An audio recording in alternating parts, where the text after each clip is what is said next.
निकाला पाप की खाई से, हमको लगाया सीने से। निकाला पाप की खाई से, हमको लगाया सीने से। अपनों ने हमको जो न दिया, वो प्यार किया हमसे।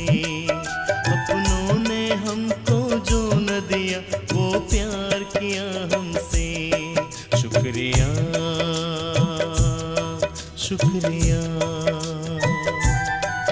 यीशु, शुक्रिया शुक्रिया शुक्रिया यीशु, शुक्रिया।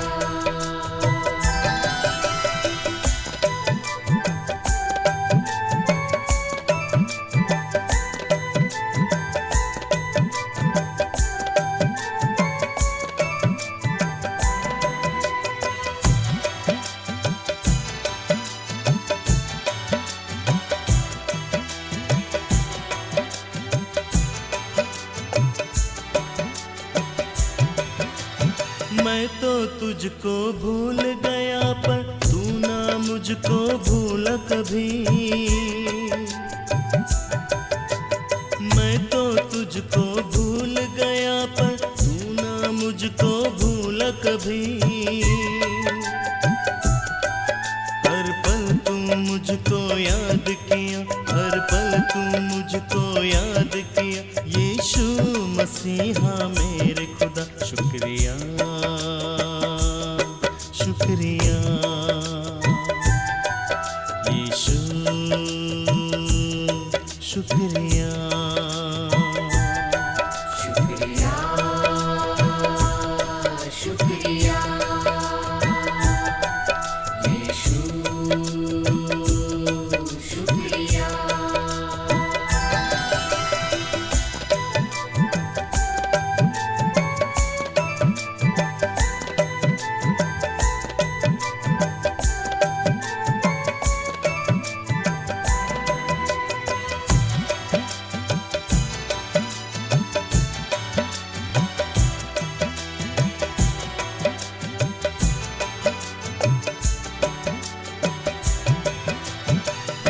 गया था दूर मैं तुझसे, मुझसे तू ना दूर हुआ।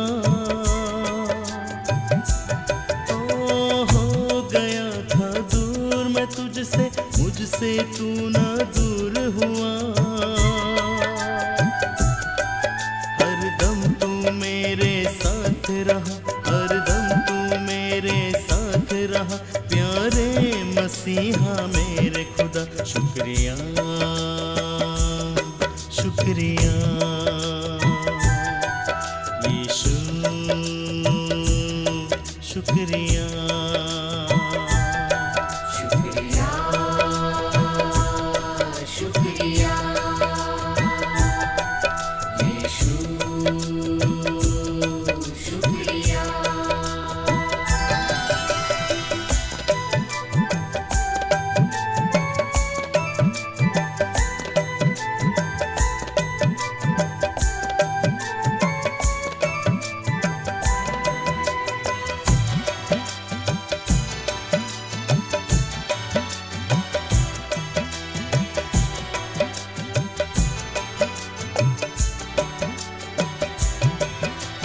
भटक गई थी भेड़ राहों से, ढूंढ लिया है तूने उसे।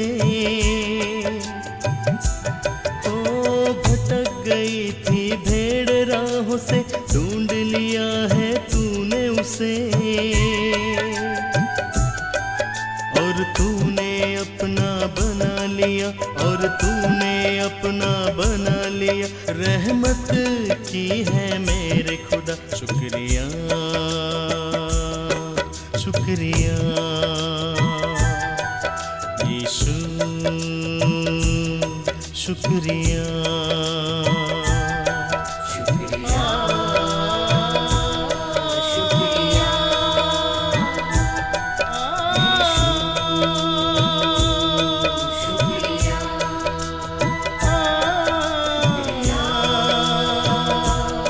शुक्रिया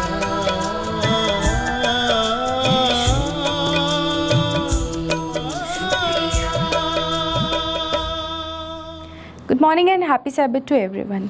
आज की हमारी मिशन रिपोर्ट है गुनिया से, जो कि है मारिया, जो 29 ईयर्स ओल्ड है, और हमारे इसका टाइटल है old dreams and a girl. इसमें मारिया बताती हैं कि जब वो 2 साल की थी तब वो अपनी मम्मी के साथ एक तांत्रिक बाबा के पास जाती थी और उनकी ब्लेसिंग्स लेती थी।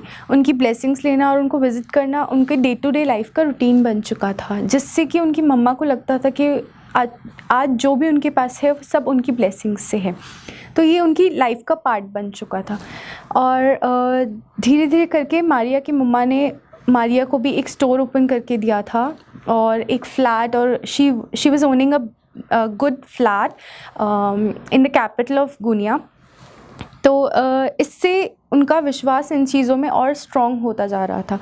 जैसे कि मारिया 24 ईयर्स ओल्ड हुई, उसने फिर से इस तांत्रिक को विज़िट किया एंड इस तांत्रिक ने उन्हें बोला, मारिया को बोला कि अगर आपको और वेल्दी होना है तो you have to give a human sacrifice.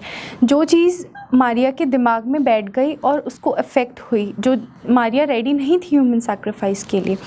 तो उस रात जैसे ही वो घर गई, वो सोई, उसके दिमाग में यही सारी बातें चल रही थी। उसके सपने में 2 छोटे बच्चे आए जो आपस में बात कर रहे थे, पर मारिया को नहीं समझ में आया कि वो क्या बात कर रहे हैं।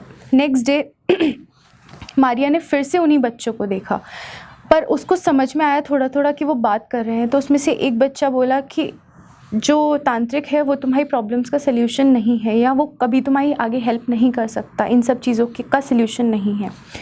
मारिया फिर से नेक्स्ट डे उठी एंड उसको कुछ समझ में नहीं आया। फिर से अगले दिन वो जब सोई तो उसको 2 बच्चे नज़र आए, पर इस बार जैसे मारिया एक सुनसान रास्ते पे जा रही थी तो उनको उसकी आवाज़ आई। जब मारिया उस अंधेरे रास्ते से जा रही थी, वो 2 बच्चे आपस में बात कर रहे थे एंड उस टाइम पे उन बच्चों ने बोला कि तुम्हारी हर चीज़ का सल्यूशन जीसस क्राइस्ट है। तो मारिया जब सुबह को उठी तो उसने यही सोचा कि वो क्रिश्चियन नहीं है, पर हर चीज़ का सल्यूशन फिर जीसस कैसे हो सकते हैं, जबकि वो किसी और बहुत बड़े रिलीजियस ग्रुप से बिलोंग करती है। मारिया बहुत कंफ्यूज थी। उसने यही सारी चीज़ें अपनी मम्मी को बताई सुबह को उठ के, तो उसकी मम्मी भी बहुत डिस्टर्ब थी और उनको ये सारी चीज़ें नहीं पसंद आई। तो वो उनको उस विच डॉक्टर के पास लेके गई। वो तांत्रिक बाबा ने उनको बोला कि आप एक काऊ सैक्रिफाइस करो और इन सब से आपके सपने बंद हो जाएंगे। मारिया ने वो भी किया। मारिया को पर सपने आने बंद नहीं हुए, तो मारिया बहुत डिस्टर्ब थी। तो मारिया ने सोचा कि एक सैटरडे मॉर्निंग वो शॉपिंग करने जाएगी। तो वो सैटरडे मॉर्निंग जैसे ही शॉपिंग करने गई, वो रिटर्न आ रही थी तो वो घर के गेट के बाहर खड़ी थी कि घर का गेट कोई खोले। तब वहाँ पे उसको एक छोटी बच्ची मिलती है जो शायद से गुम हो गई थी, पता नहीं क्या। मारिया को उसने बोला कि क्या आप चर्च जाना चाहते हैं। मारिया सोच में पड़ गई कि ना वो क्रिश्चियन है, फिर वो चर्च क्यों जाएगी। उस छोटी बच्ची ने बोला कि मेरे को चर्च का रास्ता पता है, आप बस मुझे चर्च ले जाइए। मारिया ने सोचा कि वो बच्ची गुम हो गई है तो वो उसकी हेल्प कर देती। तो मारिया उसको पास के चर्च में ले गई, जैसा कि उस लड़की ने रास्ता बताया। वहाँ चर्च पे जाते ही चर्च के कंपाउंड में बहुत सारे लोग खड़े हुए थे। मारिया गाड़ी से उतरते ही सामने एक लेडी खड़ी थी, उनसे जाके मिली और उनसे बोला कि मेरे को आपकी हेल्प चाहिए। उस लेडी ने बोला हाँ मैं तुम्हारी हेल्प करूँगी। मारिया ने जैसे ही पीछे मुड़ के देखा तो वहाँ कोई बच्ची नहीं थी, पर उस लेडी से उसको पॉजिटिव वाइब्स आई। तो मारिया ने सोचा कि वो उससे अपने ड्रीम्स के बारे में शेयर करती है। मारिया ने जैसे ही अपने ड्रीम्स के बारे में शेयर किया, उस लेडी ने बोला मेरे हस्बैंड चर्च के पास्टर हैं, तो मैं तुम्हें उनसे मिलवाती हूँ, इन सब के सल्यूशन उनके पास होगा, वो तुम्हें ज़रूर कुछ बताएंगे। इन सब चीज़ों से मारिया को उसका सल्यूशन मिला चीज़ों का, जो कि हमारे फादर, जो हमारे जीसस हैं, उनके पास का रास्ता मिला। इन सब से मारिया बताती है कि उसका जो कन्वर्जन था क्रिश्चियनिटी में, वो किसी चमत्कार से कम नहीं था। उसके पास कभी कोई बाइबल लेके नहीं गया या फिर उसने कभी कोई क्रिश्चियन बुक नहीं पढ़ी, पर इन सब चीज़ों से वो क्रिश्चियनिटी में आई। जीसस ने एक सही समय तय कर रखा था जिस टाइम पे उसने मारिया को बुलाया अपने पास। और उसके बाद मारिया ये भी बताती है कि उसने उस छोटी लड़की को फिर कभी अपनी लाइफ में वापस नहीं देखा, और इससे मारिया ये मानती है कि वो छोटी लड़की कोई एंजल या कोई फरिश्ता थी। 7 डे एडवेंटिस्ट चर्च, इससे हमें पता लगता है कि जो 7 डे एडवेंटिस्ट चर्च हैं, जो बहुत सारी प्रॉब्लम्स फेस करते हैं और चैलेंजेस फेस करते हैं गॉस्पेल पहुंचाने में, और गुनिया में जिधर 7% पॉपुलेशन है सिर्फ क्रिश्चियन है, और वहाँ पे बहुत मुश्किल होता है क्रिश्चियनिटी या फिर जीसस का वर्ड ऑफ गॉड पहुँचाने में। इस बार की हमारी जो क्वार्टर 13 सैबथ ऑफरिंग है वो हमारी जाएगी कोबाया अकेडमी K-12 स्कूल इन कोनार्की गुनिया, जिसमें हम हेल्प करेंगे उनको कंस्ट्रक्ट करने के लिए एक क्रिश्चियन होम, जहाँ पे हम उनको लव ऑफ गॉड स्प्रेड करेंगे और गॉस्पेल शेयर करेंगे। Thank you. Good morning and happy Sabbath आप सभी को। आज की फीचर टॉक के लिए मैं आपके सामने एक कहानी बताना चाहूँगी। बहुत समय पहले की बात है, 19वीं सदी के एक बहुत मशहूर पेंटर थे गैब्रियल रोस्टी। उनके पास एक बूढ़ा आदमी आया। उसके पास कुछ स्केच और ड्राइंग्स थी जो वो रोस्टी को दिखाना चाहता था और उनसे उनकी राय जानना चाहता था।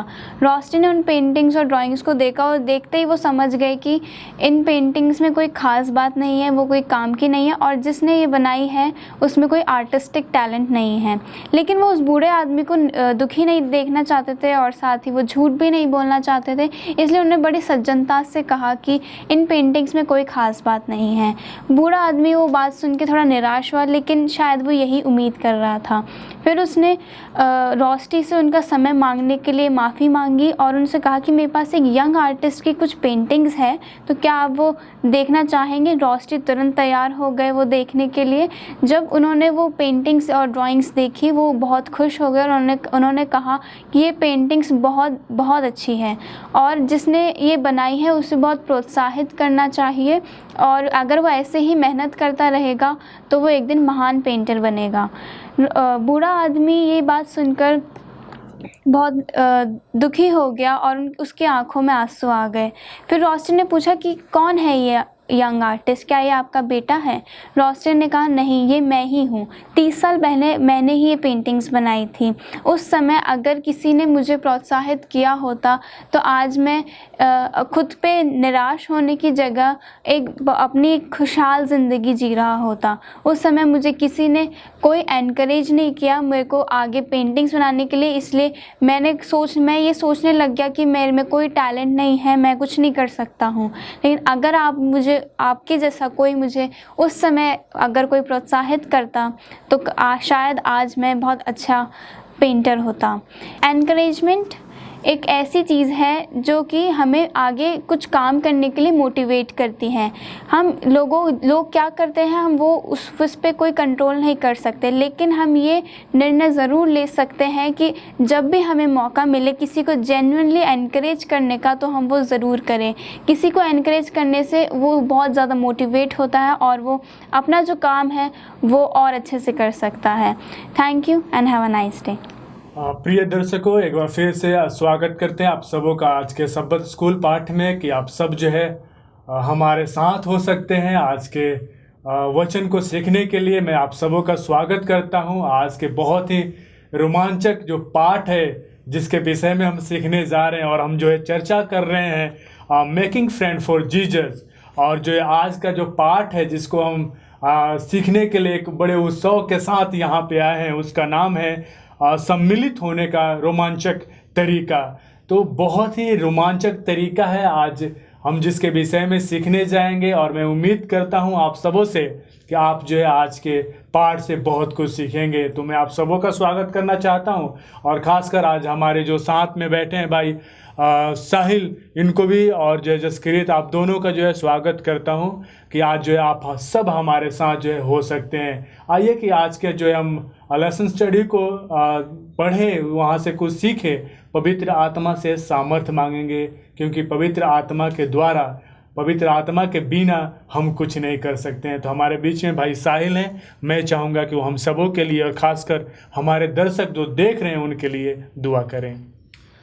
हे प्रभु महान, हम आपका धन्यवाद करते हैं इस अवसर के लिए तो कि आपने हमें मौका दिया कि इस पाठ को हम पढ़ें और सीखें। प्रभु, हम चाहते हैं कि जितने भी दर्शक हमारे साथ जुड़े हैं सभी के साथ होना, और हम चाहते हैं कि आपकी पवित्र आत्मा हमारे साथ हो, हमको सिखाए और ये पाठ को समझने में हमारी सहायता करे। छोटी विनती को यीशु मसीह के नाम से मांगते हैं, आमीन। किसी ने कहा है कि there is a strength in number, कि एकता में बल होता है, संख्याओं में ताकत होती है। और सच में आज जिस विषय पे और जिस विषय पे हम चर्चा करने जा रहे हैं कुछ ऐसा ही है कि आज जो है एक संख्याओं के विषय में बात करने जा रहे हैं। एक छोटा से ग्रुप, एक समूह के बारे में बात करने जा रहे हैं कि परमेश्वर ने उस समूह को दुनिया को बनाने से पहले से ही जो है उस समूह को स्थापित किया और उसके बाद में जो है किस प्रकार उस समूह के द्वारा परमेश्वर ने अपने कार्य को कंप्लीट किया। तो आज जो है हम बड़े इंटरेस्टिंग जो है सब्जेक्ट लेकर आपके साथ आए हैं, आपके सामने आए हैं। आप जो है हमारे साथ बने रहिएगा।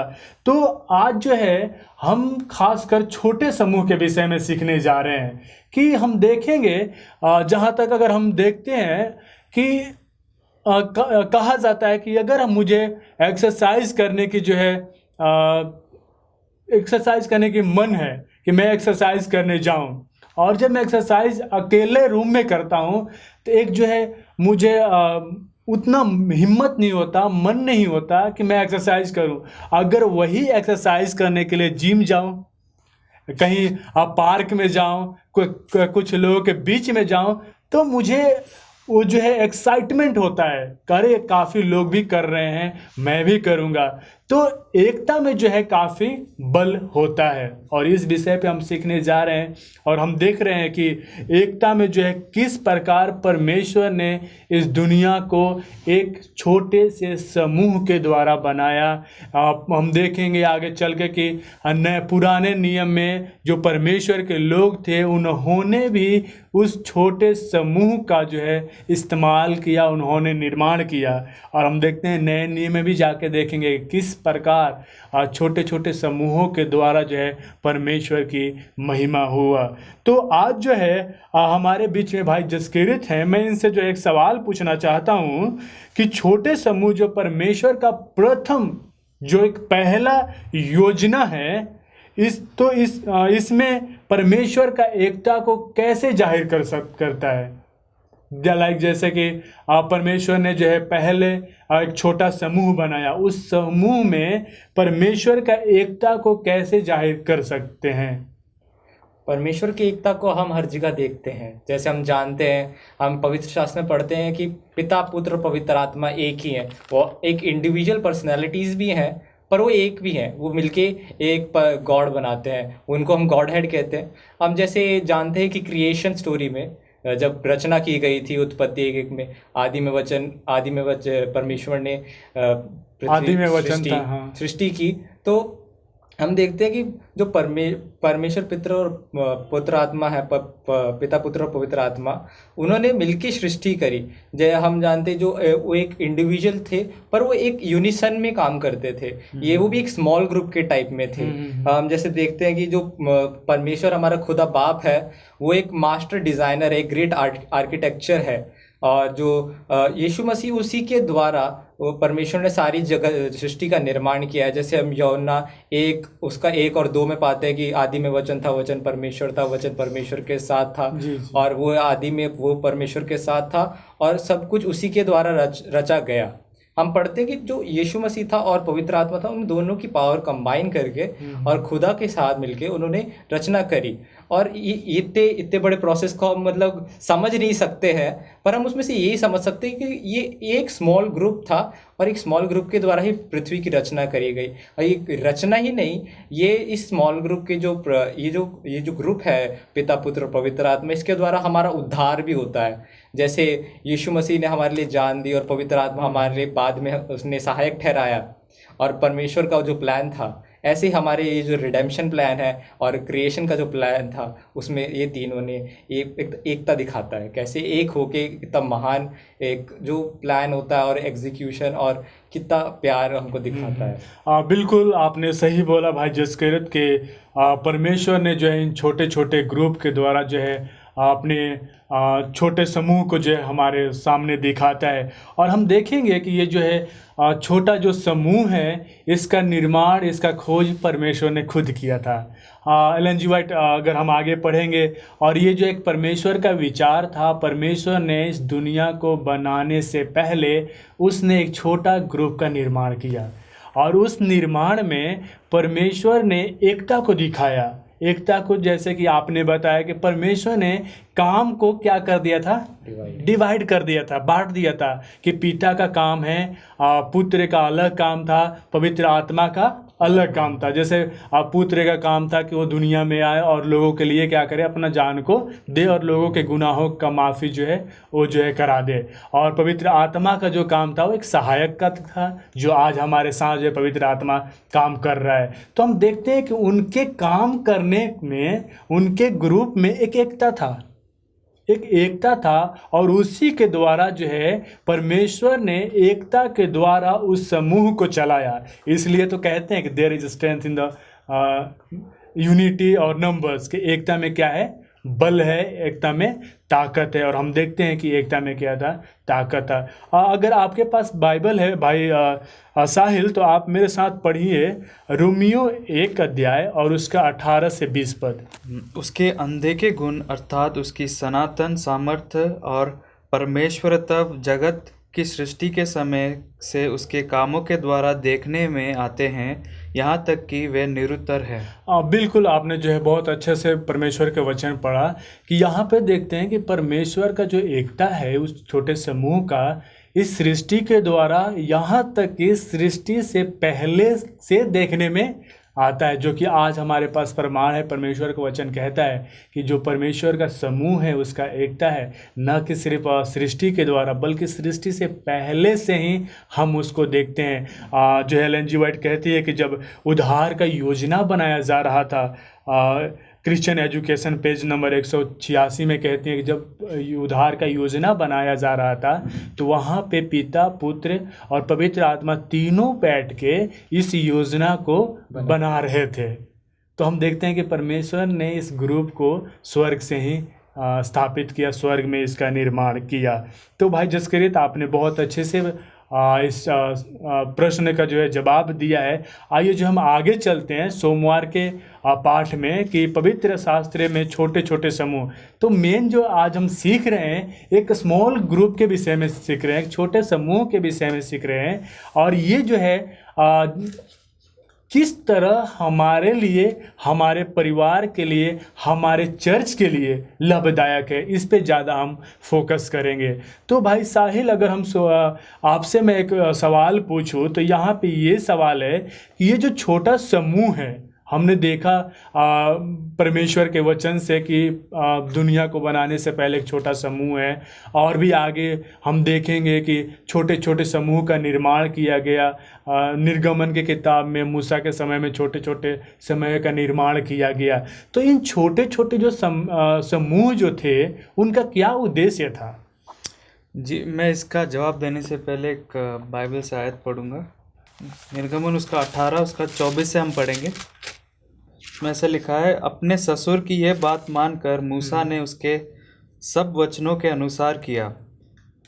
अतः उसने सब इस्राएलियों में से गुनी पुरुषों को चुनकर उन्हें 1000-1000, 100-100, 50-50, 10-10 लोगों के ऊपर प्रधान ठहराया। और वे सब लोगों का न्याय करने लगे। जो मुकदमा कठिन होता उसे वे मूसा के पास ले आते थे, और सब छोटे मुकदमे का न्याय वे अब आप ही किया करते थे। तब मूसा ने अपने ससुर को विदा किया और उसने अपने देश का मार्ग लिया। तो यहाँ पर हमने देखा कि जैसे मूसा ने, मतलब काफ़ी इज़राइलाइट्स थे और उनको संभालना बहुत ही मुश्किल था। जी जी बिल्कुल। तो मूसा ने क्या किया कि सबको छोटे छोटे ग्रुप्स में डिवाइड कर दिया। अब ग्रुप को डिवाइड करने से क्या हुआ कि उसकी जो जिम्मेदारी थी उसको आसान हो गई। और इसी तरह हम देखते हैं कि जब हम छोटे छोटे ग्रुप्स में डिवाइड होते हैं तो हम एक दूसरे को जानने लगते हैं और हमारे जो संबंध है वो मजबूत होते हैं, दोस्ती मजबूत होती है। और हमारा जो मेन उद्देश्य ये होना चाहिए कि परमेश्वर के लिए हम कैसे लोगों को जीत सकें और परमेश्वर के राज्य के लिए तैयार कर सकें। बिल्कुल आपने सही बोला भाई साहिल कि जैसे कि आपने जो मूसा का उदाहरण बाइबल से पढ़ के बताया। मैं सोचता हूँ कि अनगिनत थे इजरायली, अगर हम देखें अनगिनत थे, उनका कोई गिनती नहीं था और उन लोगों को संभालना बहुत ही कठिन था।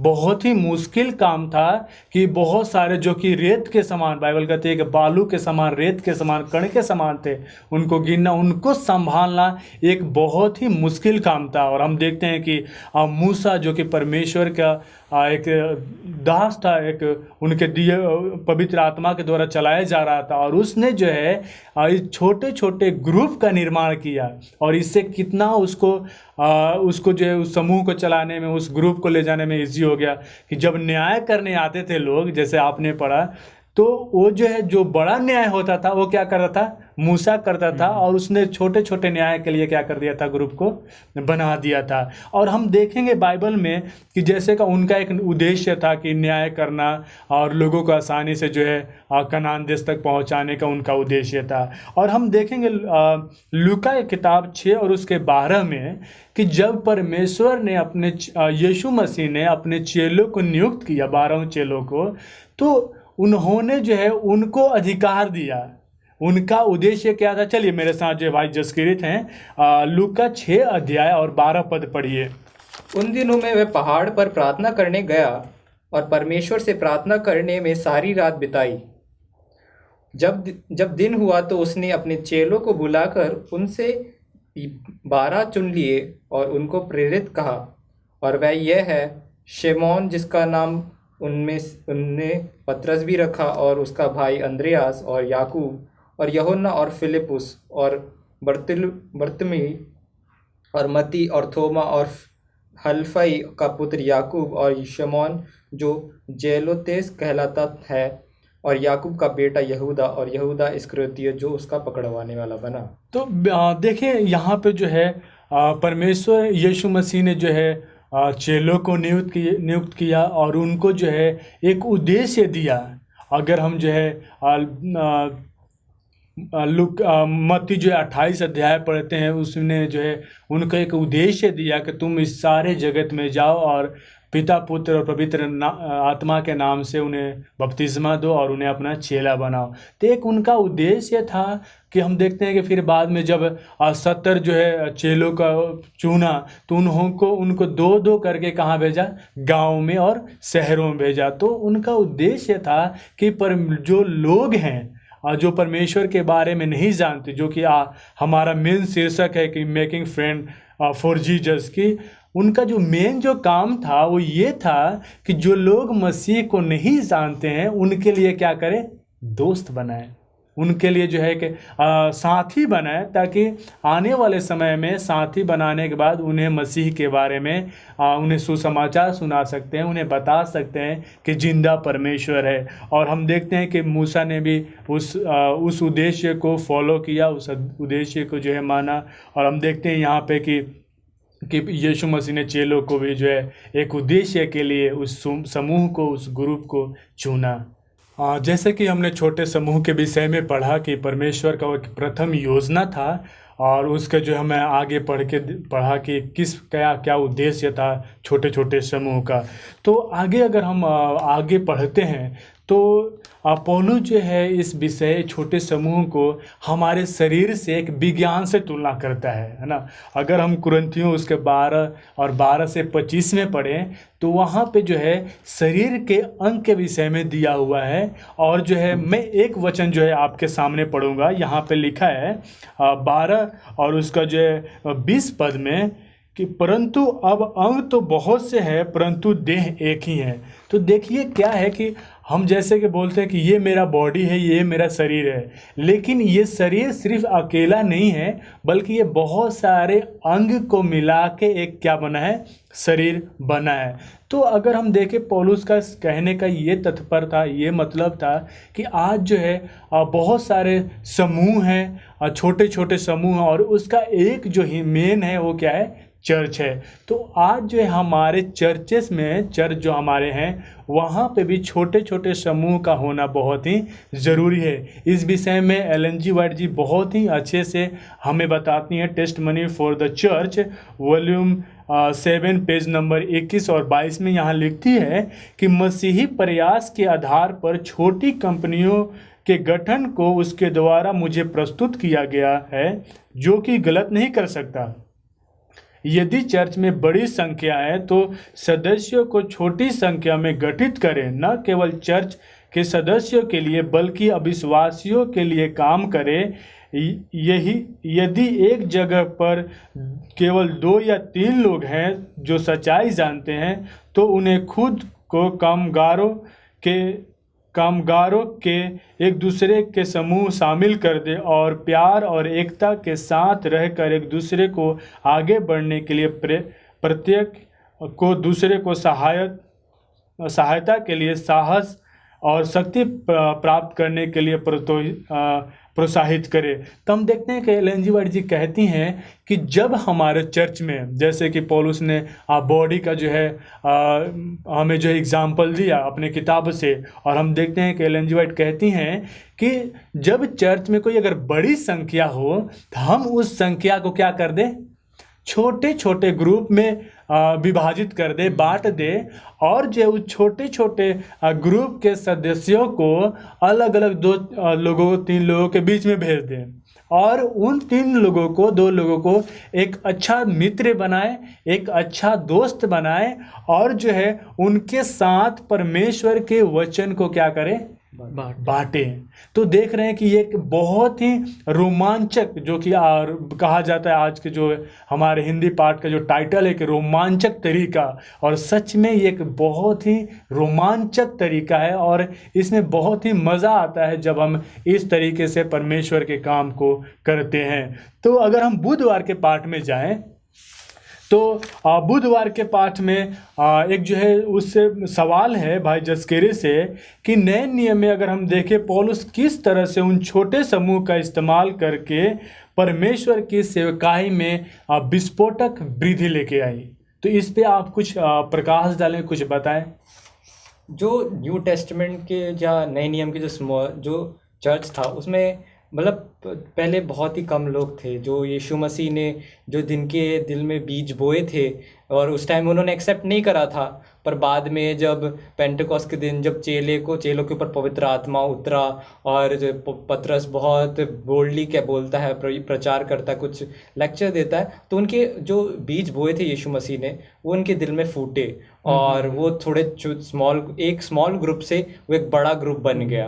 और जैसा आपने पौलुस का एग्जांपल दिया, वो जैसे स्मॉल ग्रुप में जाता था, हम प्रेरितों के काम 18:1 से 5 में पढ़ते हैं, उसके दो जो उसके सहभागी थे एक्विला और प्रिस्किला, उसके साथ वो टेंट मेकर्स थे, उसके साथ जाते थे, और हम जिन्होंने उसके साथ ट्रैवल करा, उसके साथ सफ़र कराया, उसके मिशन में, उसके जर्नी में जब वो प्रचार करता था। और हम देखते हैं प्रेरितों के काम 20वें अध्याय में आए, हम प्रेरितों के काम 20 और उसका 1 से 4 पढ़ेंगे। उसमें इनके कुछ नाम लिखे हैं उसके साथियों के।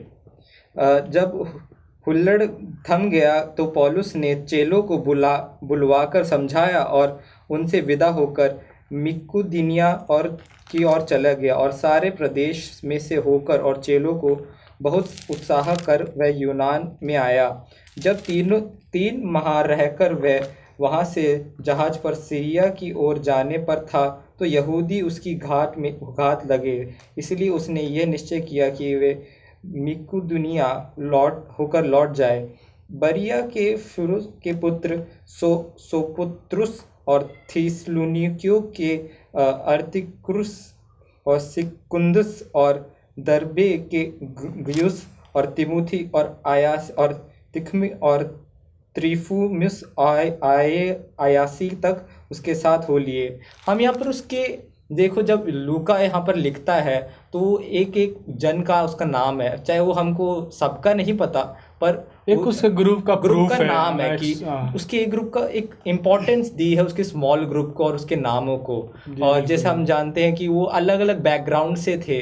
जब जो स्मॉल ग्रुप्स होते हैं या जो छोटे ग्रुप्स होते हैं या छोटे संगठन होते हैं, उनमें जो अलग अलग बैकग्राउंड के लोग होते हैं वो एक दूसरे को, जैसे आपने बताया एक बॉडी होती है, उसके अंदर अलग अलग पार्ट होते हैं। एक बॉडी एक जो पार्ट है उसके बिना नहीं चल सकती है। बिल्कुल, तो ऐसे ही जैसे स्मॉल ग्रुप में जो पार्ट्स होते हैं, लोग होते हैं, वो अलग अलग उनके कल्चर, ट्रेडिशन या उनके अलग अलग टैलेंट्स जो खुदा ने उनको दिए वो एक दूसरे को कॉम्प्लीमेंट करते हैं। और वैसे ही वो विस्फोटक, जैसे आपने बोला विस्फोटक बढ़त जो आती है या फिर वो बहुत ज़्यादा काम होता है, वैसे ही होता है। जैसे स्मॉल ग्रुप्स में आपके पास जैसे किसी के पास गाने का टैलेंट है, किसी के पास प्रचार करने का टैलेंट है, किसी के पास दोस्त बनाने का टैलेंट है, तो कोई दोस्त बनाएगा, फिर कोई महिमा गाकर और कोई प्रचार कर कर वो एक दूसरे को एक बाहर का जो अविश्वासी है उसको प्रभु में ला सकते हैं। ऐसे ही जो स्मॉल ग्रुप्स है डिफरेंट बैकग्राउंड से और एक दूसरे को कॉम्प्लीमेंट करके वो एक बहुत बड़ा विस्फोटक अपना काम करते हैं और ग्रोथ लाते हैं। बिल्कुल जो है जसकिरत भैया आपने जो है बहुत ही अच्छे से जो है इस चीज़ को बताया। अगर हम देखें कि पॉल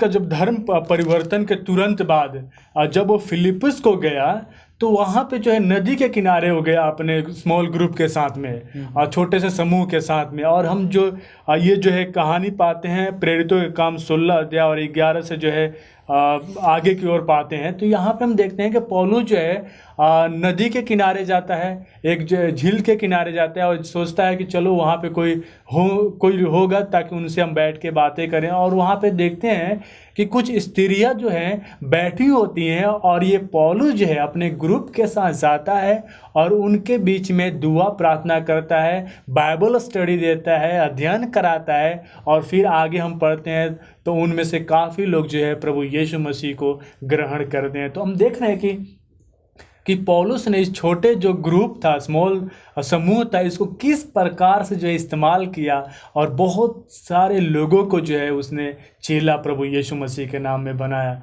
और वो जो है औरतें जो है वहाँ पे उन्होंने जो है बपतिस्मा लिया और परमेश्वर को प्रभु यीशु मसीह को उद्धारकर्ता ग्रहण किया।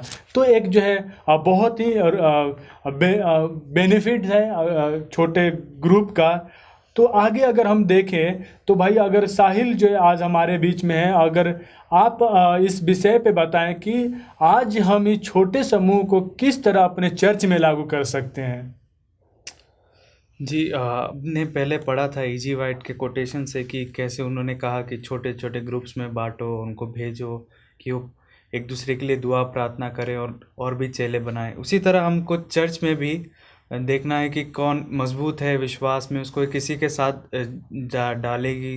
जिसका विश्वास कमज़ोर है उनको साथ में लेके आए ताकि उनका रिलेशनशिप बढ़े। और उसी तरह की छोटे छोटे ग्रुप्स बनाए ताकि वो अपनी मिनिस्ट्री शुरू कर सके और कम्युनिटी के लिए अच्छा कर सके।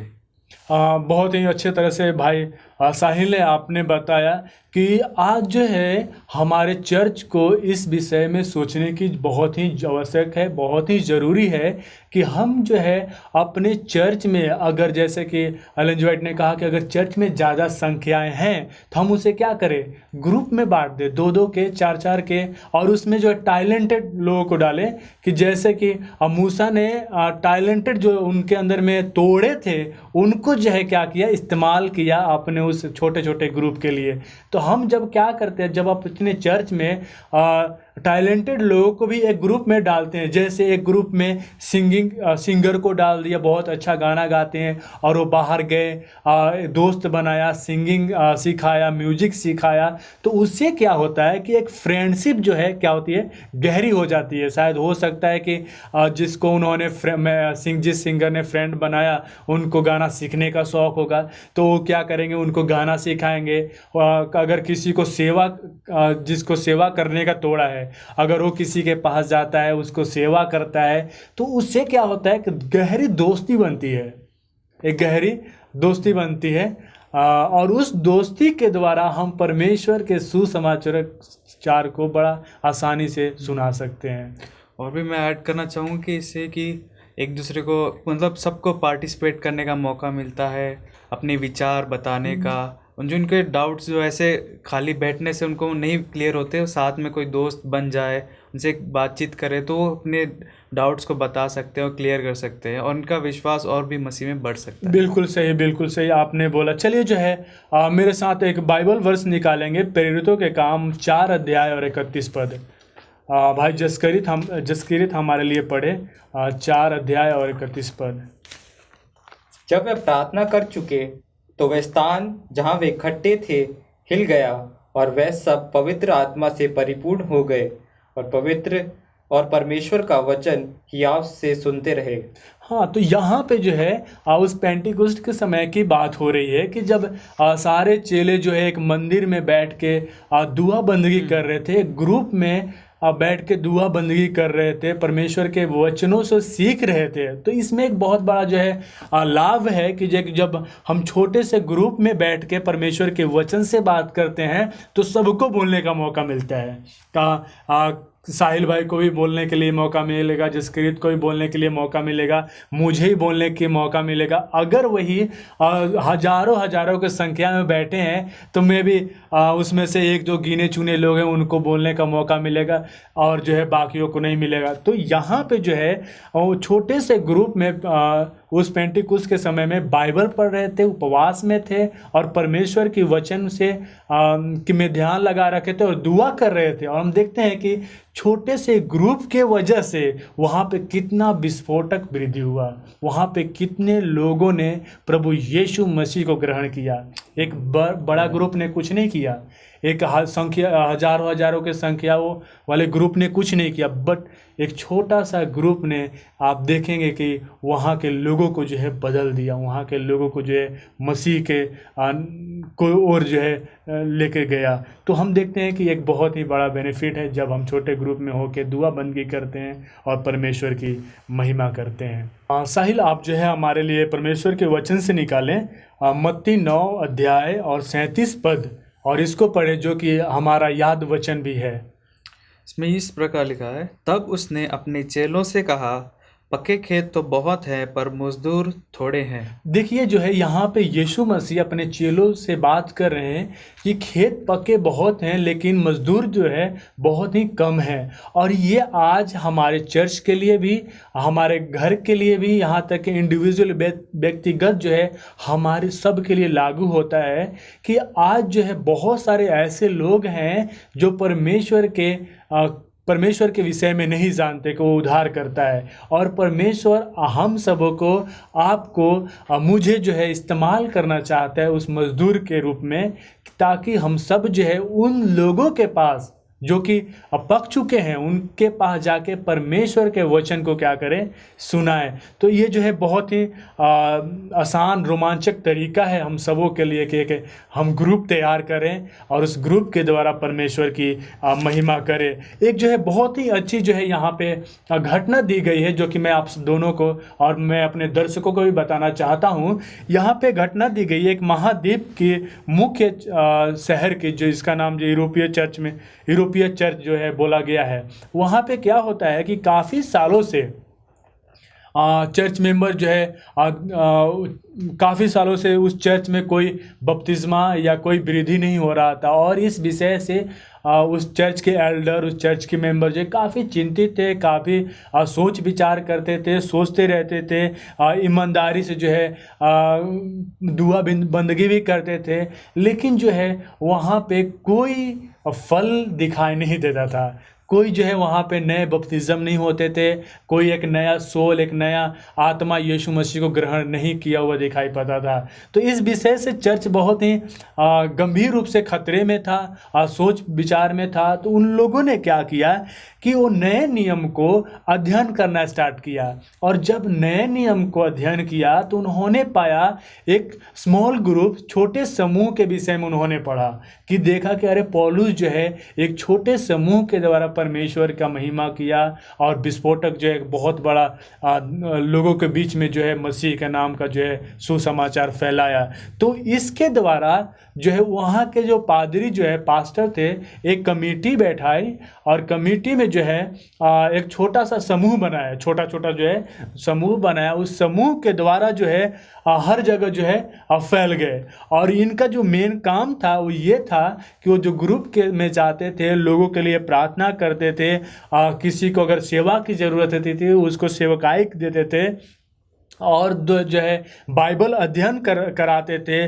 और जो है हम देखते हैं कि उनके साथ एक अच्छी जो है दोस्ती बनाना स्टार्ट कर दिया लोगों ने। और हम बाद में देखते हैं कि यहाँ पे लिखा गया है कि लगभग 40 लोग जो है प्रभु यीशु मसीह के नाम को जाने, और उसमें से 17 जो लोग ने प्रभु यीशु मसीह को ग्रहण किया। तो एक जो है छोटा समूह का बहुत बड़ा काम है। तो आज मैं अपने दर्शकों से को भी ये बताना चाहता हूँ कि आप भी अपने चर्च में, अपने घर में इस रोमांचक जो तरीका प्रभु यीशु मसीह ने इस सृष्टि से पहले बनाया था, और फिर उस रोमांचक तरीके को उनके चेलों ने इस्तेमाल किया और उनके प्रेरितों ने इस्तेमाल किया।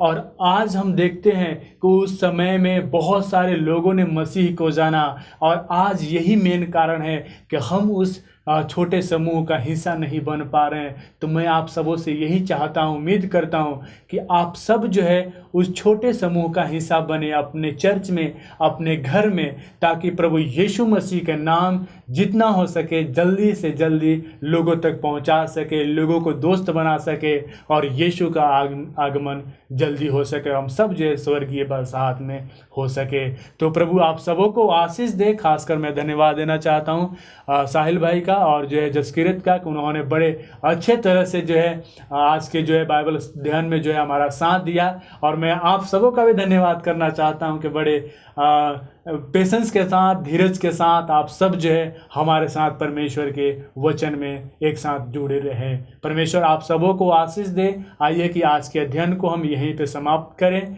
आइए दुआ करेंगे। आइए हम अपने आंखों को बंद करें और दुआ करें। स्वर्गीय बाप, तेरे पास आते हैं और धन्यवाद देना चाहते हैं आज के लेसन स्टडी के लिए। होने दे कि हम सबों को इस्तेमाल कर, ताकि हम सब जो है आपकी महिमा और उन लोगों तक पहुंचाने वाले हो सके जो तेरे नाम को नहीं जानते हैं। मैं अपने दर्शकों के लिए भी दुआ करना चाहता हूं प्रभु, जो लोग इस वक्त देख रहे हैं उनके भी साथ होना, और हम सबों को पवित्र आत्मा से भर दे और इस्तेमाल कर अपने सेवकाई के लिए। धन्यवाद देते हैं, आपने हमारी दुआओं को सुना है। ये दुआ प्रभु यीशु मसीह के नाम से मांगते हैं, आमीन। प्रभु आप सबों को आशीष दे।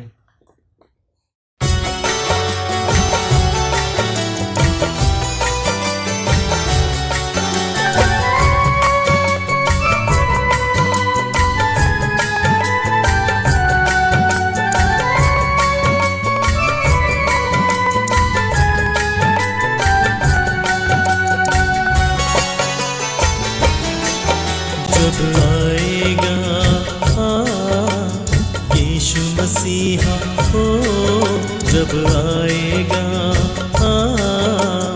यीशु मसीहा हो, क्या पाएगा हम सबको तैयार, क्या पाएगा सबको तैयार। जब आएगा यीशु मसीहा, जब आएगा यीशु मसीहा।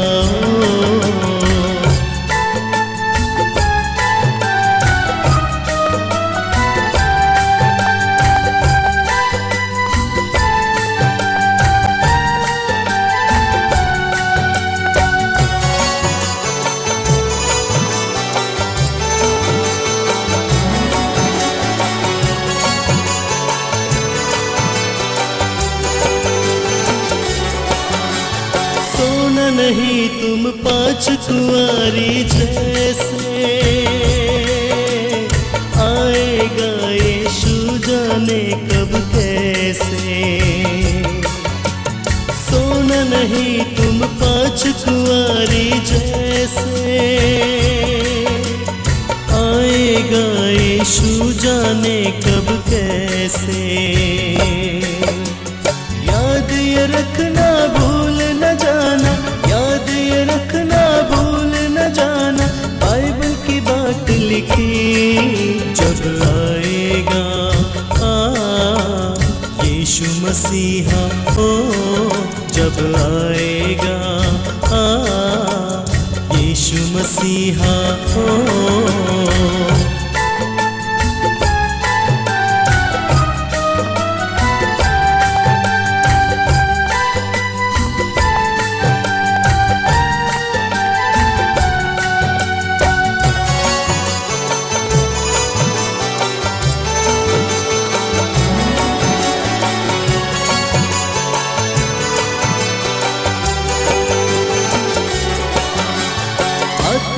आत्मिकता में हर दिन बढ़ते रहना, स्तुति आराधना और करें प्रार्थना। आत्मिकता में हर दिन बढ़ते रहना, स्तुति आराधना और करें प्रार्थना। उसमें खोकर मग्न होकर, उसमें खोकर मग्न होकर करो सेवा मसीहा की। जब आएगा यीशु मसीहा, जब आएगा यीशु मसीहा, क्या वो पाएगा। हम सबको तैयार, क्या वो पाएगा। हम सबको तैयार, जब आएगा यीशु मसीहा हो। जब आएगा यीशु मसीहा हो, जब आएगा यीशु मसीहा हो। परमेश्वर के नाम की महिमा और स्तुति हो कि उसने आज सभी को अपने पवित्र दिन सब्त में मौका दिया है कि हम उसके नाम की महिमा स्तुति कर सकते हैं। मैं आप सभी को सब्त का सलाम बोलना चाहता हूं और उन लोगों को भी सब्त का सलाम बोलना चाहता हूं जो आज ऑनलाइन जो है परमेश्वर का वचन सुनने के लिए इकट्ठे हुए हैं। और उम्मीद करता हूं जब हम परमेश्वर के वचन में से सीखेंगे तो आज का वचन हम सभी को उसकी महिमा और स्तुति के लिए तैयार करेगा और हम उसकी नज़दीकी में बढ़ सकेंगे। आज का जो मेरा विषय है जो आपके सामने मैं पेश करना चाहता हूँ वो ये है कि आज के ज़माने में सबसे महान जो लक्ष्य है जो हमारा क्या है, ग्रेटेस्ट मिशन जो है मेरा विषय है, इसके बारे में मैं आपसे बातचीत करूँगा। अजीज़ बहनों और भाइयों, मैं आपको बताना चाहता हूँ आज इस दुनिया के घटनाओं को और इस दुनिया में जो कुछ हो रहा है, हम लोगों को जो है ये सोचना चाहिए, ये महसूस करना चाहिए कि हमारा क्या लक्ष्य होना चाहिए, क्या हमारा मिशन जो होना चाहिए, क्या हमारा काम जो होना चाहिए। एक दिन की बात है कि मैं हिंदी में समाचार जो सुन रहा था तो उसमें उस समय के जो परिवहन मंत्री थे मिस्टर नायडू, जो कि अभी जो हमारे देश के वाइस प्रेसिडेंट हैं, उन्होंने एक स्टेटमेंट की जो आज भी मुझे याद है। उन्होंने कहा कि हमारे जो आदरणीय prime minister mister Narendra Modi दिन में 18 घंटे वो काम करते हैं, 18 घंटे वो काम करते हैं। और उन्होंने एक ये भी स्टेटमेंट की कि वो हमेशा सोचते हैं कि मेरा खुदा मेरा काम करना जो है ये परमेश्वर की तरफ से मुझे एक आदर और मान मिला है। अजीज़ों, जब उनकी दूसरी स्टेटमेंट जो थी कि मुझे परमेश्वर से जो आदर मिला है कि मैं उसका काम जो करूं, और ये लोगों ने मेरी मदद की है कि मैं इस काम के लिए चुना गया हूँ। मैं सोचता हूँ कि बड़ी अच्छी स्टेटमेंट है और ये सही बात है कि काम करना जो है, work is an honourable thing. काम करना एक जो शोभा, जो इज़्ज़त और मान वाली बात है। अगर हम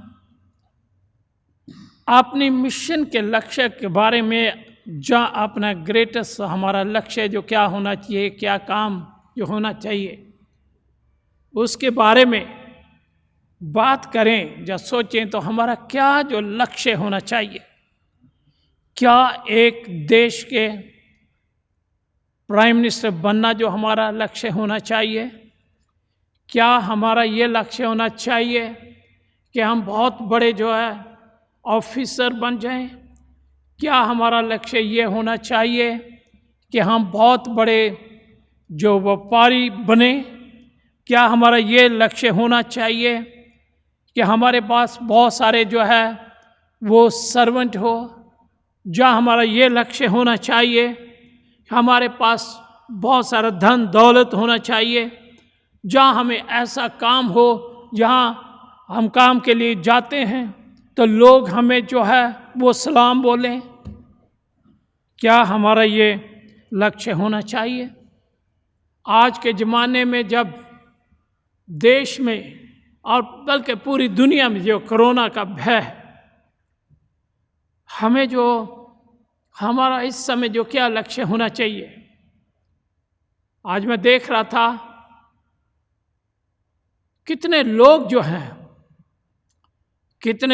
जो हैं वो इस कोरोना की वजह से बीमार पड़े हैं। हजारों लोगों की जो मौत हुई है। तो ऐसे समय में जब पीड़ा का समय है, दुख का समय है, परेशानी का समय है, तो हमारा लक्ष्य जो क्या होना चाहिए? एक मसीह होते हुए हमारा ये लक्ष्य होना चाहिए कि हम जो मसीह को ऊपर उठाएं ताकि लोग मसीह को देखें, अपना विश्वास जो उसके ऊपर लाएं और वो बचाए जाएं। अजीजों, ये जो हमारा लक्ष्य होना चाहिए।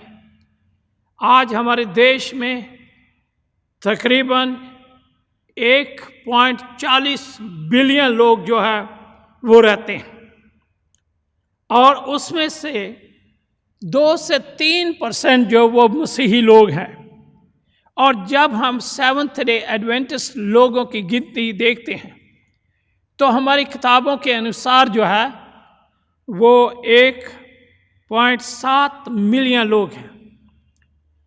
और अगर हम ये देखें कि इतने लोगों में से सेवन्थ डे एडवेंटिस्ट लोग जो है वो कितने चर्च जाते हैं, तो हमारी जो स्टडी हो सकता थोड़ा इधर उधर फर्क हो, लेकिन तकरीबन 50% लोग जो वो सेवन्थ डे एडवेंटिस्ट चर्च जाते हैं, लेकिन उसके बाद जो 50% जो वो चर्च नहीं जाते हैं।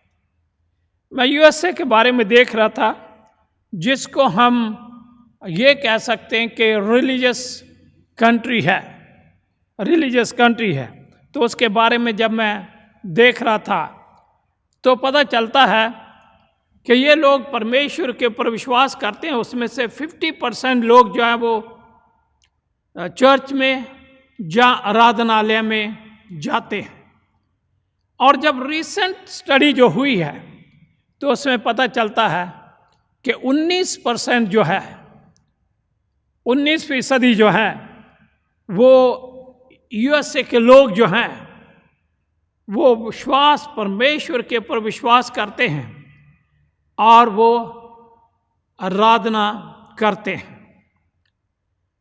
हम ये भी जानते हैं कि अमेरिका जो है ये दुनिया में सबसे बड़ा जो है और रिलीजियस नेशन जिसको हम बोलते हैं, मजहबी, जो मजहब के ऊपर विश्वास करने वाला एक देश है, अगर उसमें ये जो उनके एथिक्स हैं, नैतिक हैं, मॉरल है, तो बाकी दुनिया के बारे में हम क्या सोच सकते हैं, क्या कह सकते हैं। अजीजों, आज इस दुनिया में और हमारे नेशन में, हमारे देश में सबसे बड़ी जरूरत है खुदा यीशु मसीह की, जो कि पहले लोग इतना महसूस नहीं करते थे। और पहले जो है लोगों को ये डर लगता था, एटमी शक्ति जो है उससे डर लगता था।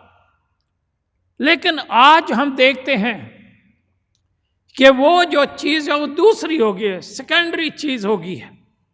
और बहुत सारी घटनाएं जो हो रही हैं, लोगों को मारना, शूट कर देना, और बड़े अपराध जो है दिन ब दिन होते जा रहे हैं। और बीच में जो है ये कोरोना वायरस, जिसकी वजह से लाखों लोगों ने अपनी जान दी है, लाखों लोगों ने जान दी है। दिन ब दिन जो है वो प्रॉब्लम जो बढ़ रही है। हम लोगों को, जो मसीह लोग हैं, जो मसीह के ऊपर विश्वास करते हैं, हम लोगों का ये काम है कि ऐसे समय में जब लोग परेशानी में है, दुख में है, तो हम लोगों को जो एक उम्मीद का पैगाम जो परमेश्वर के वचन में पाया जाता है, वो लोगों को दें। मैं आपके सामने परमेश्वर के वचन में से बताना चाहता हूं, जब खुदावंद खुदा ने ये प्रोग्राम बनाया और मूसा को चुना कि वो उसके लोगों को मिस्र देश से निकाल कर वादा की हुई जगह पे लेके आए, तो लिखा हुआ है, परमेश्वर के वचन में लिखा हुआ, जब वो होर पहाड़ के कूच करके लाल समुंदर के का मार्ग लिया, तो दोम देश से बार बार घूम कर आए, और लोगों का मन मार्ग के कारण बहुत व्याकुल हो गया। यहाँ हम देखते हैं कि जब मूसा अपने लोगों को मिस्र देश से निकाल कर लेके आया और होर पहाड़ से कूच कर लाल समुंदर, रेड सी का मार्ग उन्होंने जो लिया, और अदोम देश के बाहर घूम कर आए, और जब घूम कर आए तो लिखा हुआ कि लोगों का मन मार्ग के कारण बहुत व्याकुल हो गया। परेशानियां थी, मार्ग जो वो ठीक नहीं था, तो लिखा हुआ कि उनका मन जो व्याकुल हो गया, सो वे परमेश्वर के विरुद्ध बातें करने लगे और मूसा से कहा, तुम लोग हमको मिस्र से जंगल में मरने के लिए क्यों ले आए हो। देखते हैं कि जब उनके ऊपर थोड़ी तकलीफ आई, ऐसा मार्ग मिला, उनको घूम कर आना पड़ा, तो मूसा और परमेश्वर के विरुद्ध उन्होंने बातें जो की, और कह कि तुम हमें मिस्र से लेकर यहाँ आए हो ताकि हम जंगल में मरें, क्यों हमारे साथ ऐसे किया है। और यहाँ ना तो रोटी है ना पानी है, हमारे प्राण इस निकम्मी रोटी से दुखित है। कहते कि हमारे प्राण जो है इस निकम्मी रोटी से दुखित है। अजीजों, कौन सी रोटी दे रहा था परमेश्वर जिसकी वजह से? वो तो ऐसी रोटी थी जो कि परमेश्वर से उन्हें मिली थी, एकदम ताजा थी, फ्रेश थी, जिसमें कोई भी जो नुकसान नहीं होता था। कितने लंबे समय से वो उस रोटी को खा रहे थे, लेकिन अब यहां वो कह रहे कि वो रोटी तो निकम्मी थी। कितनी अफसोस की बात है कि जो परमेश्वर की वजह की ओर से उनको भोजन मिला था, उसके लिए ये कह रहे हैं कि निकम्मी। अच्छी नहीं। सो यहोवा ने उन लोगों में तेज विष वाले सांप भेजे और जो उनको डसने लगे और बहुत से इस्राएली मर गए। तब लोग मूसा के पास आकर कहने लगे, हमने पाप किया है, हमने यहोवा के और तेरे विरुद्ध बातें की हैं। यहोवा के और तेरे विरुद्ध बातें की है। यहोवा से प्रार्थना कर कि वह सांपों को हमसे दूर करे। तब मूसा ने उनके लिए प्रार्थना की। 8वें पद में लिखा हुआ है, यहोवा ने मूसा से कहा, एक तेज विष वाले सांप को प्रतिमा बनाकर खंबे पर लटका।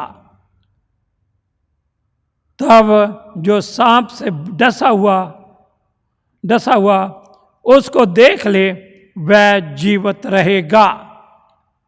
लिखा हुआ कि वो जो उसको देख लेगा वो जीवित रहेगा। सो मूसा ने पीतल का एक सांप बनवाकर खंबे पर लटकाया।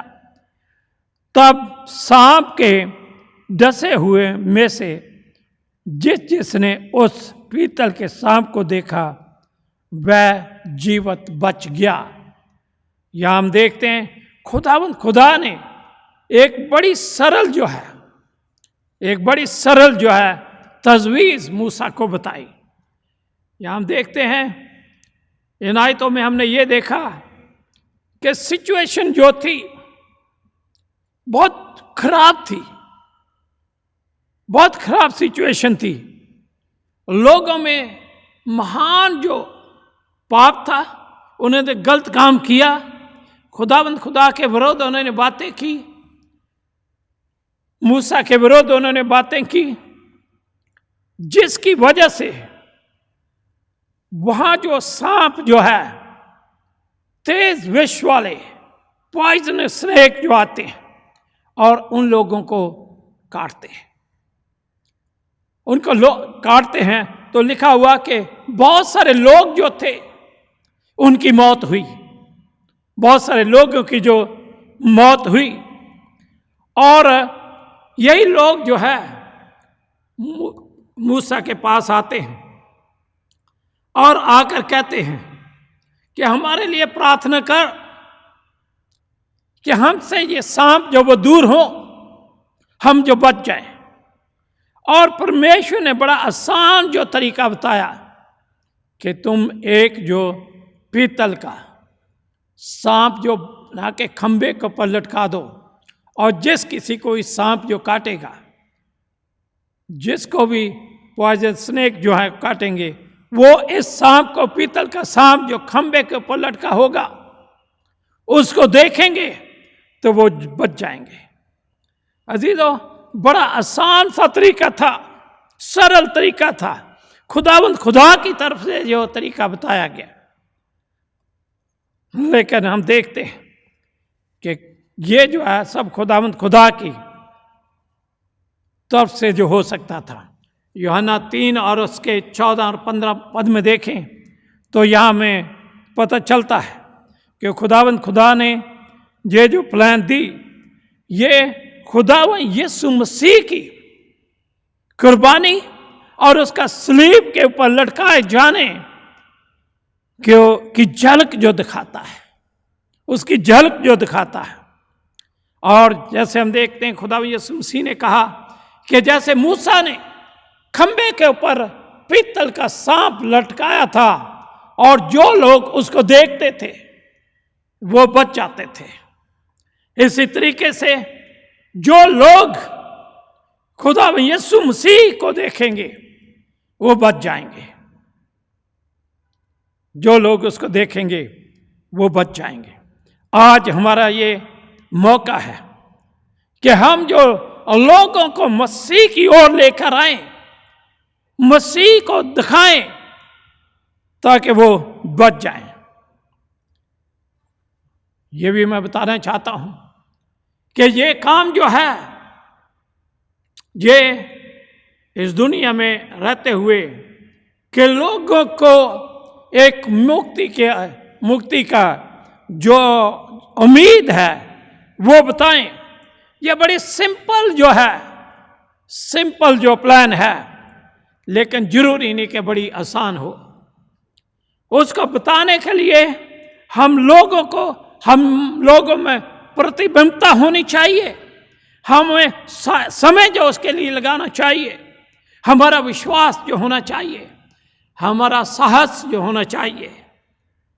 आज बहुत सारे लोग जो हैं खुदावंद खुदा को ऊंचा उठाने के लिए, उसका वचन बताने के लिए, अंजील का पैगाम बताने के लिए,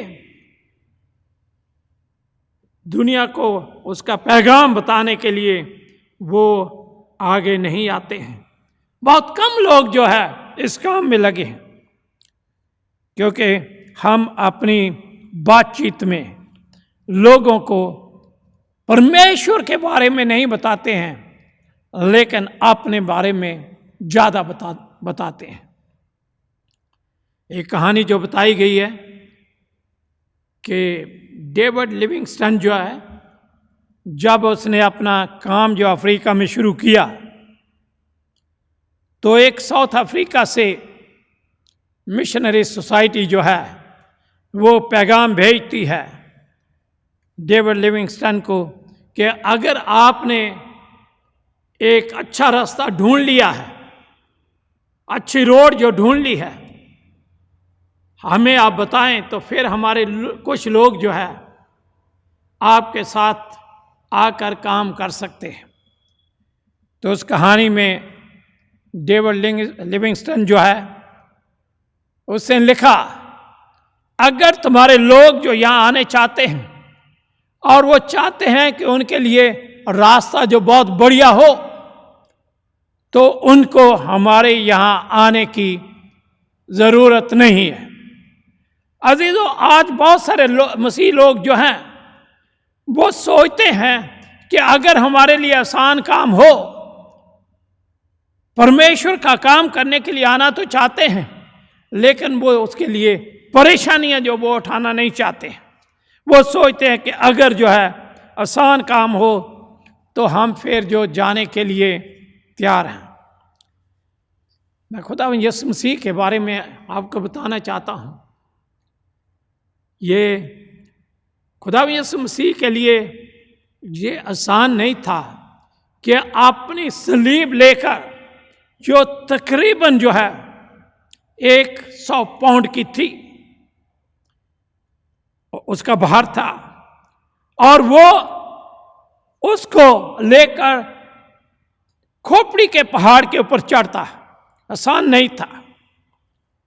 खुदावंद यीशु मसीह के लिए ये आसान नहीं था कि वो अपने सिर के ऊपर कांटों का ताज पहने। खुदावंद यीशु मसीह के लिए आसान नहीं था कि लोगों के वो ताने जो सहे। खुदावंद यीशु मसीह के लिए आसान नहीं था कि वो अपने हाथों में और पैरों में कील जो ठुकवाए। खुदावंद यीशु मसीह के लिए आसान नहीं था कि लोगों के बोझ जो है, अपराध जो है, वो अपने ऊपर ले। ये आसान नहीं था कि लोग जो हैं उसके साथ बुरा व्यवहार जो करें। लेकिन फिर भी खुदावंद यीशु मसीह ने लोगों की जो बचाने की तजवीज़ थी उसको पूरा किया। दूसरी बात हमें आयतों में देखते हैं कि ये खुदावंद खुदा का जो वादा था, ये पक्का वादा था कि जो कोई भी उस सांप को देखेगा तो वो बच जाएगा।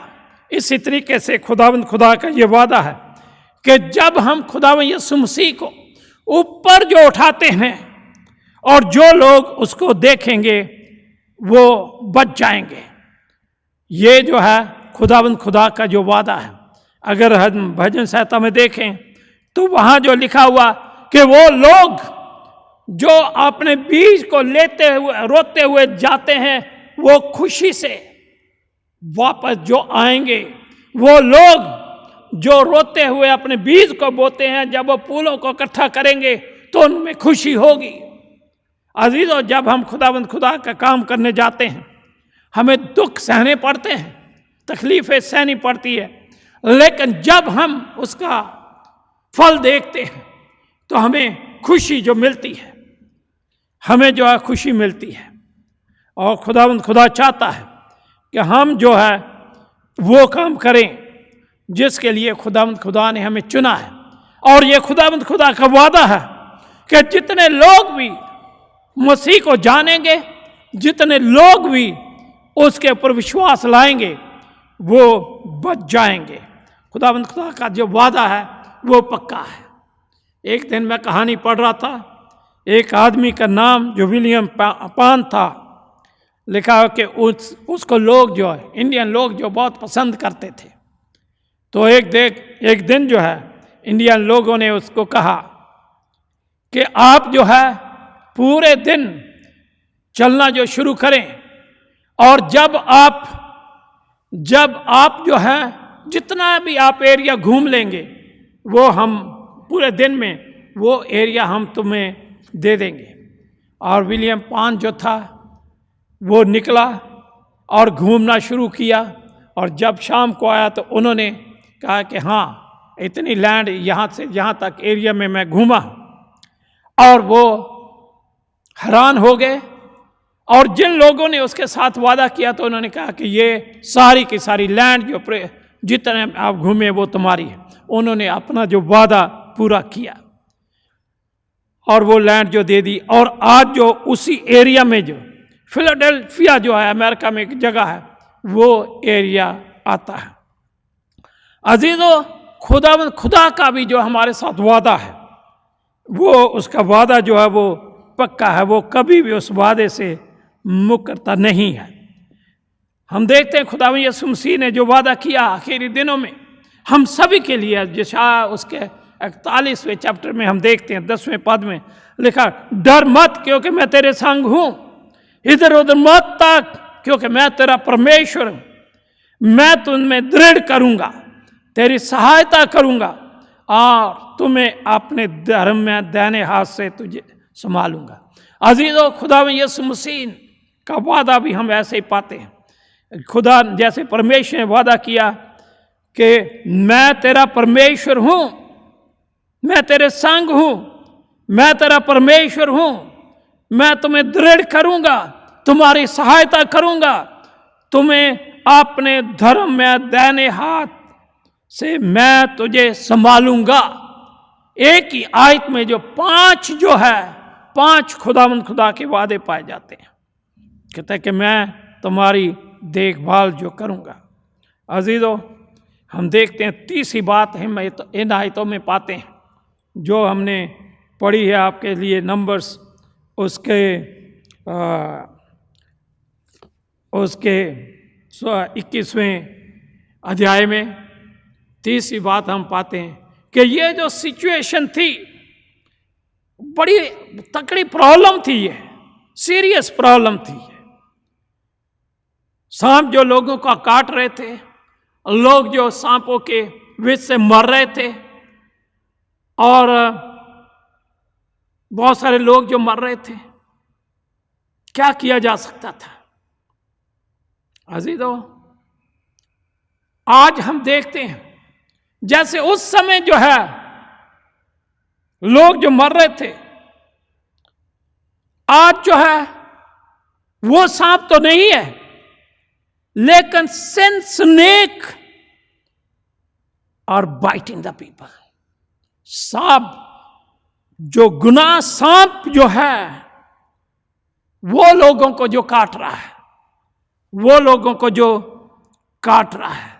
बहुत सारे लोग हमारे आसपास हैं, शहरों में है, गांव में है, कस्बों में है, वो खुदा के बचाए जाने वाली शक्ति को नहीं जानते हैं, वो उसको नहीं जानते। और यही हमारा सबसे बड़ा जो लक्ष्य है, यही हमारा लक्ष्य होना चाहिए कि उन लोगों को जो है, उन लोगों के लिए मसीह को ऊपर उठाएं, ताकि वो मसीह को जो देख लें और इस स्नेक से जो बच सकें, उससे बच सकें। स्टोरी बताई जाती है जब इस्राएल और अरब की लड़ाई जो चल रही थी 1967 में, 1967 में, तो 50,000 इजिप्शियन सोल्जर जो थे, दे वर डाइंग विदाउट वाटर, पानी के बगैर जो वो मर रहे थे। न्यूज़पेपर में आया, बहुत सारे देशों ने, बहुत सारे लीडरों ने, बहुत सारी संस्थाओं ने ये प्रोग्राम बनाते हैं कि हम कैसे जो इनको बचाएं। और जब भी कोई प्रोग्राम बनाते थे तो कभी आर्मी बीच में आ जाती थी, कभी कहना चाहिए कि राजनीतिक लोग जो थे वो आ जाते थे, कभी जो नौकरशाही लोग जो थे कुछ ना कुछ रुकावट कर देते कि नहीं हम ऐसे नहीं, ऐसे करेंगे। और ये सोचते सोचते कई हजार लोग जो मर गए। अजीजों, कई बार हमारे साथ भी ऐसे होता है कि हम प्लान करते रहते हैं कि हम ऐसे करेंगे, ऐसे चलेंगे, ऐसे इन लोगों के बीच में जाएंगे, और बहुत सारे लोग जो है वो खत्म हो जाते हैं हमारे उस सुनने के बगैर ही। हमें चाहिए कि हम जल्दी प्रोग्राम बनाएं और लोगों के पास जो है वो इस खुशखबरी का पैगाम बताएं ताकि वो बच जाएं। चौथी बात हम देखते हैं कि एक ही आदमी था जिसने जो ये काम किया। मूसा जो था उसके साथ बहुत सारे लोग, अनगिनत लोग थे, लेकिन एक ही आदमी अवेलेबल था, और जो खुदा का जो इन लोगों को बचाने के लिए जो आगे आता है।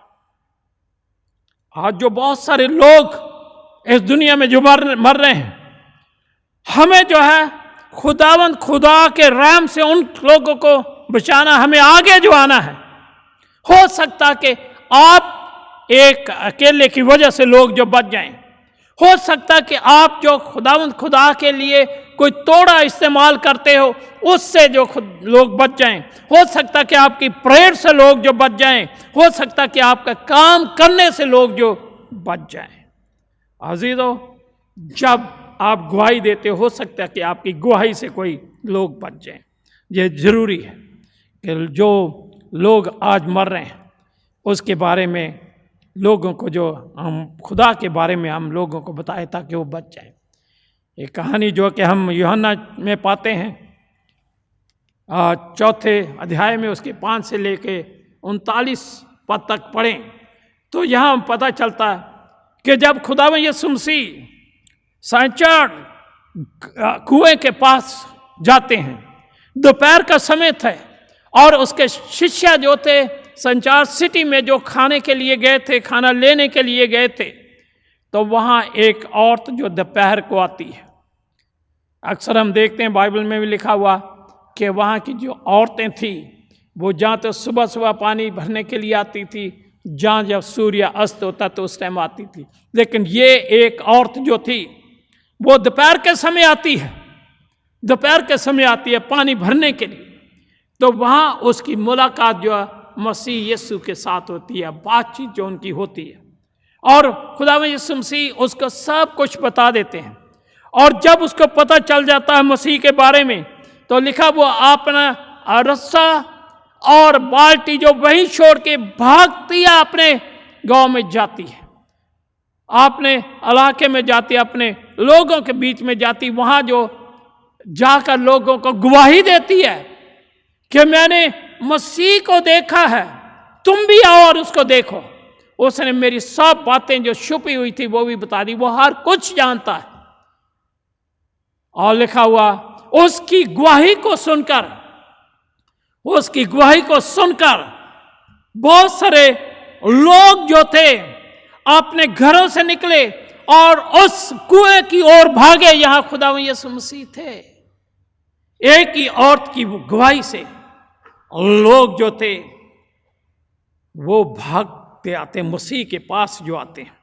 अजीजों, ये औरत जो उसके बारे में हम देखें, वो औरत अकेली जो आती है, दूसरी औरतें जो उसके साथ नहीं मेलजोल रखना चाहती थी,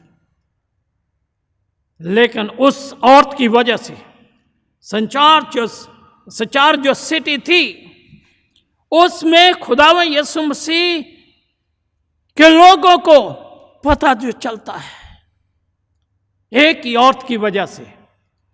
अजीजों, परमेश्वर ने आपको एक एक करके चुना है कि उसके नाम की जो आप गवाही दें।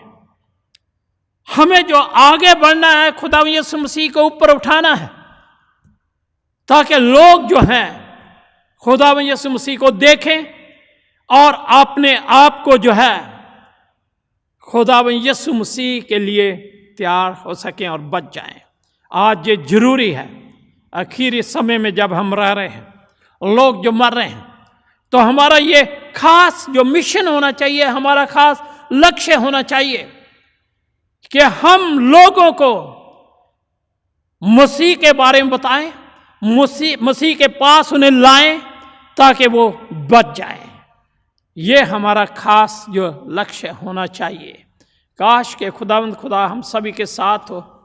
जो लक्ष्य हमें खुदावंद खुदा ने दिया है वो हमारे जीवन से पूरा हो सके और बहुत सारे लोग जो हैं मसीह यीशु को अपना मुक्तिदाता ग्रहण करें। ईश्वर आप सभी के संग हो, आपकी अगुवाई करे, ताकि जिस लक्ष्य के लिए परमेश्वर ने तुम्हें इस दुनिया में रखा है वो हम सभी के जीवन से जो पूरा हो सके। आइए हम प्रार्थना करेंगे। परमेश्वर पिता, तेरा धन्यवाद करते हैं आज इस अच्छे मौके के लिए। हमने खुदावंद मिलके तेरे वचन में से सीखा, आपने लक्ष्य के लिए जो हमें खुदावंद दिया है कि हम लोगों को मसीह के बारे में बताएं, ताकि वो इस दुनिया में रहते हुए तेरे बेटे को देखें और विश्वास तेरे बेटे के ऊपर उनका हो और वो बच जाए। आसमानी बाप, हम तेरा धन्यवाद करते हैं कि तूने हमें इस काम के लिए चुना है। काश कि वो काम हमारे जीवन से पूरा हो, हम सभी के साथ हो, सबके परिवारों के ऊपर तेरी दया का हाथ हो, सबको ये दुख तकलीफ बीमारी से तो बचा के रख। आज जबकि बहुत सारे लोग खुदावंद इस कोरोना की बीमारी से जो है बीमार पड़े हैं, तो उन्हें शिफा दे। जिन परिवारों में से आज कुछ लोग जो हैं इस दुनिया में से कूच कर गए, तो उन परिवारों के ऊपर अपनी दया का हाथ रख, ताकि उनका विश्वास तुझ में बना रहे और तेरे साथ चलते रहें। हम सभी के साथ हो, सबकी तो अगुवाई कर। ये सब कुछ मांगते तेरे प्यारे बेटे खुदा यीशु मसीह के नाम से सुन और ग्रहण कर।